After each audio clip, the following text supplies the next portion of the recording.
Catherine Bernardo nagbigay ng payo, "Don't use your pain as a reason to hurt others." Marami ang naantig at napahanga sa mga matalinong pahayag ni Catherine Bernardo tungkol sa pag-ibig, na ibinahagi niya sa isang panayam sa programang Fast Talk with Boy Abunda. Sa isang bahagi ng interview, tinanong si Catherine ng kilalang host na si Tito Boy kung anong payo ang maibibigay niya sa magiging anak tungkol sa paksa ng pag-ibig. Sagot ni Catherine, "Just because you're in pain, you're hurting. It doesn't mean na you have to do the same." Ipinahayag niya na ang sakit na nararamdaman ng isang tao ay hindi nangangahulugang dapat nilang tularan ang mga hindi magagandang karanasan na nangyari sa kanila. Sa halip, may iba pang paraan upang harapin ang mga pagsubok at masakit na mga sitwasyon. Ibinahagi rin ni Catherine na, "Kindness, you can never go wrong with kindness." Aniya, laging magiging tama ang pagpapakita ng kabutihan sa ibang tao,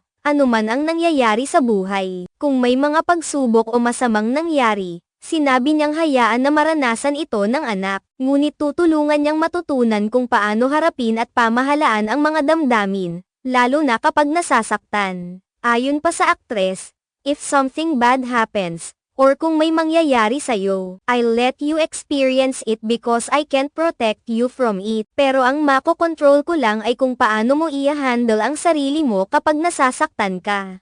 Ipinakita niya ang pagpapahalaga sa pagkatuto mula sa mga personal na karanasan at kung paano ito magiging pagkakataon para sa pag-usbong. Pinagtibay ni Catherine ang kahalagahan ng pagpapatawid ng kabutihan at mga tamang asal sa kabila ng mga pagsubok sa buhay. Ayon sa kanya, basta alam mo yung values mo, alam mo wala kang naapakan na ibang tao, then you shouldn't be afraid of anything kasi lahat kakayanin mo. Binanggit niya na kung alam ng isang tao ang kanyang mga tamang prinsipyo at hindi niya nilalapastangan ang iba, hindi siya dapat matakot sa mga pagsubok ng buhay dahil malalampasan niya ang mga ito.